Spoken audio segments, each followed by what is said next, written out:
നല്ല മഴ പെയ്യുന്നുണ്ട്. തണുപ്പാണ്. കർക്കിടക മാസമാണ്. ഞാനിപ്പോൾ വീഡിയോ എടുക്കുമ്പോഴും പുറത്ത് നല്ല മഴയാണ്. പക്ഷെ നമ്മൾ ആരെങ്കിലും ആലോചിച്ചിട്ടുണ്ടോ? ഈ മഴക്കാലത്താണ് നമ്മുടെ ശരീരം ഏറ്റവും വീക്കാകുന്നത്. ഈ മഴ പെയ്യുമ്പോൾ നമ്മുടെ ശരീരത്തിനും മനസ്സിനും ഒക്കെ ഒരു മടിയുണ്ടാകും. മഴക്കാലത്ത് ഒരുപാട് അസുഖങ്ങൾ ഉണ്ടാകും. ഇങ്ങനെയുള്ള സമയത്താണ് കർക്കിടകക്കഞ്ഞി അഥവാ ഔഷധക്കഞ്ഞി ശരീരത്തിന് വലിയൊരു ആശ്വാസമാകുന്നത്. എന്താണ് കർക്കിടകക്കഞ്ഞി?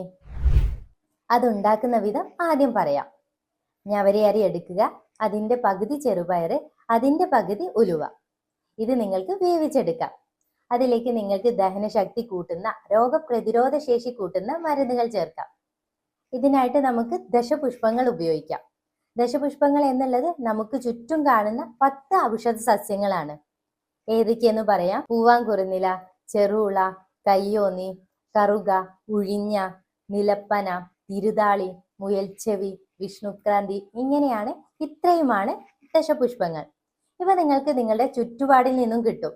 ഇവ നേരെടുത്ത് നിങ്ങൾക്ക് വേവിച്ച ഔഷധക്കഞ്ഞിയിൽ ചേർക്കാം. എന്നിട്ട് ഒന്നും കൂടി വേവിക്കുക.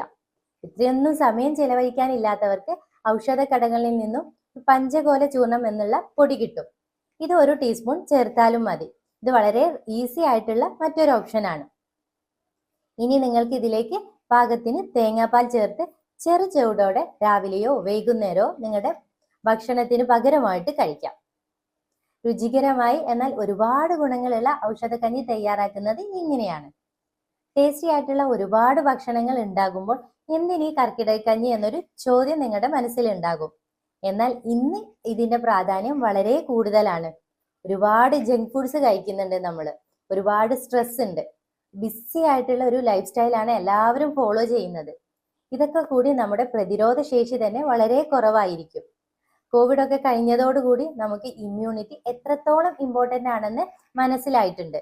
അതിനാൽ തന്നെ ഈ കർക്കിടകക്കഞ്ഞി ഓരോ കുടുംബത്തിലും തിരിച്ചെത്തേണ്ടതുണ്ട്. എന്നാൽ നമുക്ക് ഒരുപാട് അസുഖങ്ങൾ തടയാൻ പറ്റും.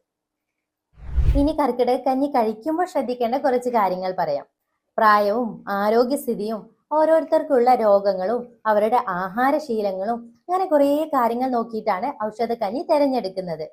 കുട്ടികൾക്ക് നിങ്ങൾക്ക് തേങ്ങാപ്പാല്, ശർക്കര, ജീരകമൊക്കെ ചേർത്തിട്ട് ഔഷധക്കഞ്ഞി കൂടുതൽ രുചികരമായിട്ട് വിളമ്പാം.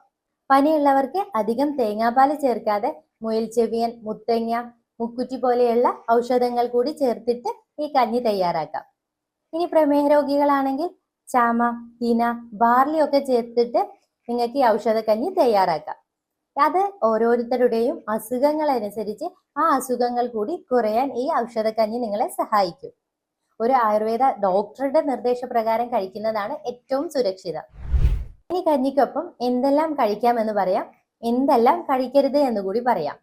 കഞ്ഞിയുടെ കൂടെ ചെറുപയർ സൂപ്പായിട്ടോ പച്ചക്കറികൾ ഒക്കെ നിങ്ങൾക്ക് ഉപ്പേരിയാക്കി കഴിക്കാം.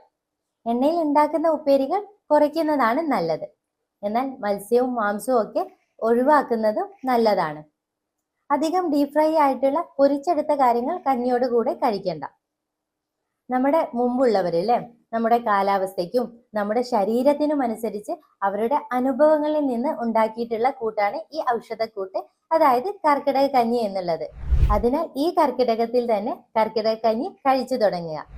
ഇന്നത്തെ തലമുറയിലുള്ള പല കുട്ടികൾക്കും ഈ ഔഷധക്കഞ്ഞിയെക്കുറിച്ച്, കർക്കിടകക്കഞ്ഞിയെക്കുറിച്ച് അറിയില്ല. നമ്മൾ ചെയ്തു തുടങ്ങിയാൽ മാത്രമേ നമ്മുടെ മക്കൾക്ക് ഇത് അറിയുന്നുണ്ടാവുള്ളൂ. ഇതൊരു 7 ദിവസം മുതൽ 14 ദിവസം വരെ കഴിക്കാം. രാവിലത്തെയോ വൈകിട്ടെയോ ഭക്ഷണം ഇതാക്കുന്നതാണ് നല്ലത്. ഇത് നിങ്ങൾക്ക് വീട്ടിൽ തന്നെ ഉണ്ടാക്കാൻ പറ്റുന്നതാണ്. നിങ്ങൾക്ക് തിരക്കാണെങ്കിൽ, സമയമില്ലെങ്കിൽ ഇപ്പോൾ ഔഷധക്കഞ്ഞി കൂട്ടുകൾ വാങ്ങാൻ കിട്ടും. അപ്പോൾ ഇത് നിങ്ങൾക്ക് ആയുർവേദ ഷോപ്പുകളിൽ നിന്ന് വാങ്ങിയിട്ട് ഉപയോഗിക്കാം. ഇനി കർക്കിടകത്തിൽ മഴ ആസ്വദിക്കാം ആരോഗ്യത്തോടു കൂടി. ഈ വീഡിയോ നിങ്ങൾക്ക് ഉപകാരപ്രദമായി എന്ന് വിശ്വസിക്കുന്നു. മറ്റുള്ളവരുടെ അറിവിലേക്കായി വീഡിയോ മാക്സിമം ഷെയർ ചെയ്യുക.